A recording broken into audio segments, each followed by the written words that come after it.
Vanité de vanité, poursuite du vent. À combien sert-il à l'homme de tout gagner sur la terre et perdre son âme? Tout ce que tu peux faire pour ton corps un jour, ton corps te décevra comment? Hommage à Daddy Fraise Kitoko Tsukula, dont la nouvelle de sa mort continue à briser le cœur des professionnels de médias du Congo central en général et ceux de la ville portuaire de Matadi en particulier, où il a évolué en qualité de journaliste, reporter et producteur des émissions pour le compte de la cellule de presse et communication du gouvernorat de province jusqu'au dernier moment de sa vie.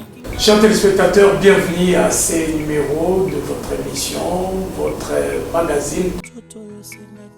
Oui, le journaliste Kitoko Tsukula, Daddy Fraise pour les intimes, au visage télégénique avec une voix radiophonique, son départ dans la félicité, certes, constitue un vide pour la presse du gouvernorat du Congo central, mais également pour toute la famille communicationnelle du Congo central. Originaire du territoire de Songololo, secteur de Bambumba, groupement Banzankazi, village Kinkanza dans l'ex-district de Cataract, il a vu les jours le 22 novembre 1977 à Matadi, chef-lieu de la province du Congo central. S'agissant de sa formation, après ses études supérieures en journalisme au CEFOJI, il entre dans la profession en 2010 d'abord à la RTK3 comme journaliste et membre du conseil de la rédaction.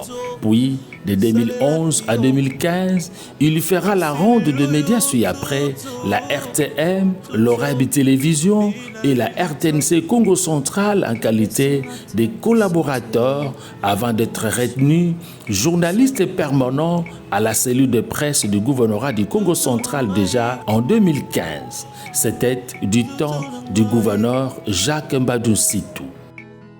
Tenant compte de ces qualités, le gouverneur honoraire Atumatouba Nankuluki l'avait pris pour son attaché de presse et directeur de programme de la chaîne privée KCTV à Matadi de 2018 à 2021.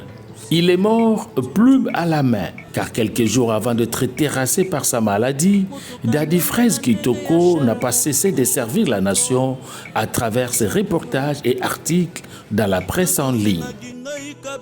Interné à l'hôpital provincial de référence Kinkanda Matadi pour les soins appropriés, c'est dans la nuit du samedi au dimanche 23 juillet dernier que la décision du Conseil du vin est tombée, mettant ainsi un terme à son périple sur la terre des hommes. Abasourdis, les professionnels de médias, les cadres et agents du gouvernorat du Congo central, ainsi que la communauté tout entière, gardent une pensée pieuse en sa mémoire. En attendant le programme ayant trait à ses obsèques, son corps est gardé à la morgue frigorifique de Kinkanda à Matadi. Paix à son âme. Nakosala nini pona nzoto nanga nasili kosala